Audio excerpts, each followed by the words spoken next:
Moin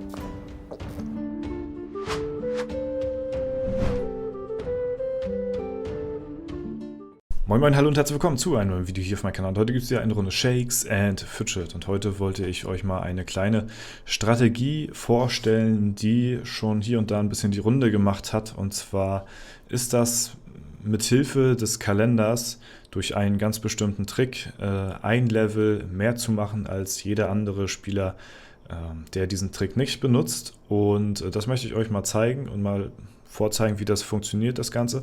Ob ihr das selbst verwendet, ja, das müsst ihr selbst wissen. Ich persönlich verwende es nicht. Für mich ist es persönlich zu viel Aufwand. Ich muss auf zu viele Sachen achten. Man muss genau den Tag einhalten und ja, für mich, ich sag mal, ist es das jetzt nicht wert, ein Level, das, ja, was man im Jahr macht, dadurch dann zu benutzen. Und es steht auch noch nicht ganz fest, ob das Ganze überhaupt noch so lange, ja, überhaupt noch so bleibt, wie es ist, oder ob das Ganze bearbeitet wird.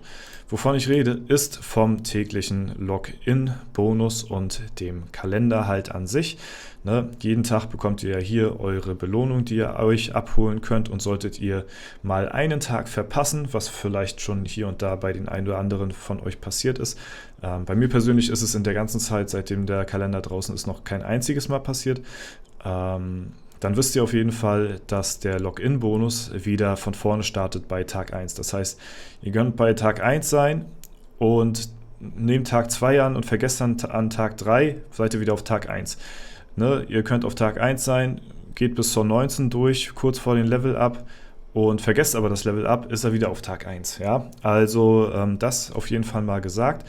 Und der ein oder andere weiß es bestimmt schon, aber der tägliche Login-Bonus bzw. der Kalender hat einen festen Zyklus, den er immer wieder durchläuft. Und genau hier ist der Trick an der Stelle, den viele nutzen, um halt eben die optimalen Kalenderblätter zu nutzen und verschiedene Kalenderblätter auch zu skippen, indem man bewusst auf seinen täglichen Login-Bonus einmal verzichtet. Ja? Ich habe euch das Ganze mal hier aufgelistet. Von hier oben geht's los. Das ist der erste Kalender und es gibt insgesamt 12 verschiedene Kalenderarten, die immer wieder durchlaufen werden. Das ist ein fester Zyklus, der immer wieder hier durchlaufen wird. Und hierbei, wenn man sich das Ganze mal so anschaut, dann haben wir hier bestimmte Kalender, die halt für den einen oder anderen Spieler ein bisschen interessanter sind als für manch anderen. Und zwar achten wir mal hier drauf auf die Erfahrungskalender, weil die sind mit immer am besten. Die geben euch fast immer ja, schon ziemlich viel XP. Ne? Und wenn man das auf das Jahr hochrechnet und nur diese Kalender annimmt, dann ja, macht man aufs Jahr gesehen mehr als einer, der diese Taktik nicht verfolgt. Und zwar haben wir hier einmal die Nummer 5, ja, wo wir hier einmal XP haben, hier einmal XP und hier einmal XP. Das gibt 100 Millionen, 200 Millionen und 300 Millionen. Ja, das ist einmal Nummer 5. Dann haben wir hier einmal die Nummer 8, ja, die hier 100 und 200 gibt. Dann haben wir einmal hier die 10, ja, die hier 100, hier 200 gibt. Und dann noch die Nummer 12, die hier 100 gibt, 200 und hier noch 300 nochmal. Ja, und das sind so die XP-Kalender. Wir haben zwar hier oben noch die 2, die gibt aber nur einmalig 100 Millionen. Das ist jetzt nicht ganz so worth. Ich sag mal 5, 8, 10 und 12 sind diese, die mit am wertvollsten sind, wenn es um die Erfahrung geht. So, und besonders für, ja, ich weiß nicht, besonders für Leute wie zum Beispiel den Chris, den Ignil, vielleicht kennt er die Taktik noch nicht, Grüße gehen raus, falls du das sehen solltest. Also für Leute, die auf der Jagd sind nach dem höchsten Charakter im ganzen Spiel, die quasi auf Level sehr viel Wert legen, die müssten diese Taktik verfolgen, damit sie ihren Kontrahenten weiterhin voraus sind. Ne? Ignil ja momentan der dritthöchste, wenn er alle Dungeons, glaube ich, nehmen würde, glaube ich. Ne? Spieler der Welt, Dr. Darm ist noch ganz oben und Atze ist, glaube ich, momentan immer noch der höchste. Wenn die weiterhin das Privileg haben wollen, sich der höchste Spieler zu schimpfen oder zweit- oder dritthöchster, dann müssen die diese Taktik verfolgen. Für alle anderen Leute ist es jetzt nicht essentiell. Ja? Das heißt, was macht man jetzt hier genau? Wir haben jetzt hier einen Kalender, wir können mal schauen, welchen wir jetzt hier haben. Wir haben hier ja, die 3 großen Bücher auf der 19. Das könnte der hier sein. Das könnte aber auch der hier sein. Dann gucken wir nochmal durch. Wir haben auf der 8 1. Ne, da haben wir keins. Hier ist eins, dann müsste es der hier sein. Dann müsste ich jetzt momentan bei Kalender Nummer 5 sein, der mir das hier bietet. Ne, auf der 7, ja genau, ist die XP. Und was macht man jetzt quasi? Man skippt jetzt die Kalender. Man guckt hier die Liste an und sagt hier, aha, wir sind hier bei Kalender Nummer 1, den skippen wir. Kalender Nummer 2 kommt am nächsten Tag. Ne? Also wenn ihr den Kalender automatisch nicht annehmt, ne, den Bonus abholt, dann werdet ihr sofort zu Kalender Nummer 2 durchgereicht. Ja? Skippen wir, Tag 3 skippen wir auch, dann habt ihr Kalenderblatt Nummer 4, das skippt ihr auch und dann seid ihr bei der 5, bei meiner jetzt. Ne?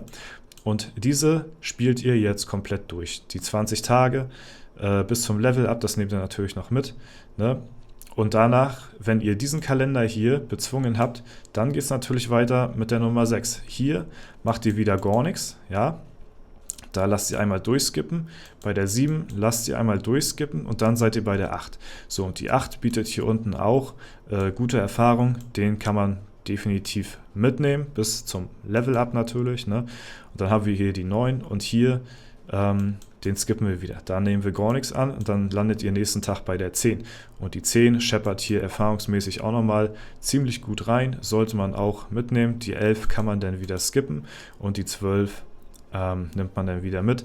Und mit dieser Taktik ist es euch dann halt wirklich möglich, auf Spieler, die diese Taktik nicht verwenden, im Jahr gesehen ein Level-Up gut zu machen. Ne, das ist einiges nachher im Late-Game-Bereich, weil die Spieler dort natürlich kaum, ne, ich sage es immer wieder, die Spieler haben dort kaum Erfahrungsquellen. Die höchste Erfahrungsquelle, die ihr habt, ist die Daily Quest, die ich jetzt hier momentan schon gemacht habe. Ja, die gibt auf meiner Stufe mit einer unzähligen Hydra, gibt die so um die 18,5 Millionen, glaube ich. Ne, das bekomme ich fast durch meine komplette Daily Alu nicht zusammen an Erfahrung, was ich durch die Quest hier zusammen bekomme. Ne, das ist nämlich definitiv die Haupterfahrungseinkommensquelle im Late Game und halt eben der Kalender mit den jeweiligen Feldern hier plus halt das Aufstiegsfeld. Ja. Ich habe überlegt, soll ich das testen, soll ich es machen, soll ich es nicht machen? Keine Ahnung. Ich werde auf jeden Fall weiterhin meiner Linie so treu bleiben und werde jeden Kalender so einzeln annehmen.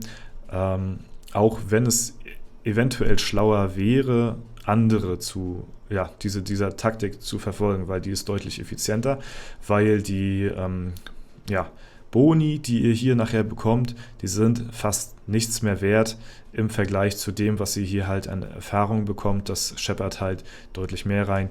Meistens kann man auch nichts mehr anfangen mit den ganzen Sachen, mit Seelen, nicht mit Steinen, nicht mit Pilzen, auch nicht so viel. Die Tränke, ne, das Einzige, was ein bisschen wert ist, ist halt das Gold so. Ne, das ist auf High-Level, kann man das gerne mitnehmen, aber bringt einen jetzt auch nicht so viel wie die Erfahrung. So.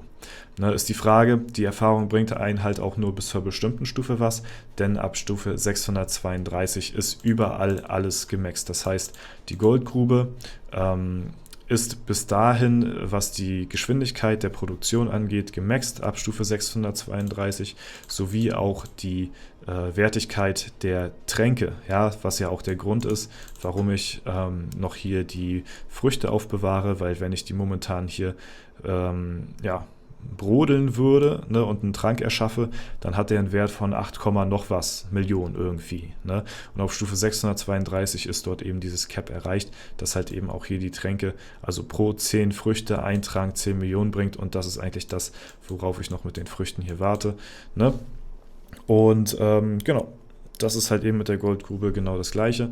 Das heißt, bis dahin bringt einen die Erfahrung schon noch was. Das heißt aber auch im Umkehrschluss, dass halt auch die Erfahrung in der Akademie weiter runtergeht, sowie halt auch noch weiter in die Erfahrungskurve sinkt bei den täglichen Aufgaben. Das muss man halt eben auch wissen. Ne? Und bis dahin würde es sich noch lohnen. Danach ist es eigentlich relativ egal. Danach ab Stufe 632 hat jeder über 632, ob der 7, 8 und 900 ist oder so, keine Ahnung, gibt es ja natürlich nicht, ne? Hat jeder dieselben Voraussetzungen, was alles angeht. So, ne? Und bis dahin haben die meisten fast schon gleiche Voraussetzungen, nur bis auf die Geschwindigkeit der Goldgrube halt gesehen. Und das ist halt, ja, naja, die Goldgrube ist fast jede Stunde voll, da hat kaum jemand die Zeit, die abzuholen. Ne? Aber ich wollte euch nur mal darüber informieren, dass es so eine Taktik gibt. Für die Leute, ne, gerade für Chris und so, ist dieser Tipp wahrscheinlich sehr wertvoll, um halt eben auf die anderen Spieler noch aufzuschließen, falls er das nicht schon wissen sollte. Ansonsten, ja, schreibt mir gerne, ob ihr das benutzt, diese Taktik, ob ihr das schon kanntet, ob ihr die aktiv nutzen werdet. Ich bin noch am Überlegen, aber ich zweifle noch daran, ob ich das mache oder nicht, weil irgendwie ist das auch so ein Ding, ich habe bisher keinen einzigen Kalendertag verpasst, so, ne? Aber jetzt wäre es halt taktisch vielleicht klüger, auf ein Kalenderblatt zu verzichten. Dadurch kommt man aber natürlich im kompletten Rhythmus auch mit seiner Gilde, ne, auseinander, weil ja, dann sieht man immer die kompletten blauen Namen an der Seite so und dann weiß man, jetzt ist wieder heute Kalendertag. Das hätte man dann auch nicht mehr, ne? Ist auch irgendwie cool. Aber gut, das war es soweit von mir. Wenn es euch gefallen hat, lasst gerne eine Bewertung, Kommentar dazu da. Ansonsten wünsche ich euch noch einen super schönen Tag. Vielen lieben Dank fürs Zuschauen. Haut rein und bis zum nächsten Mal.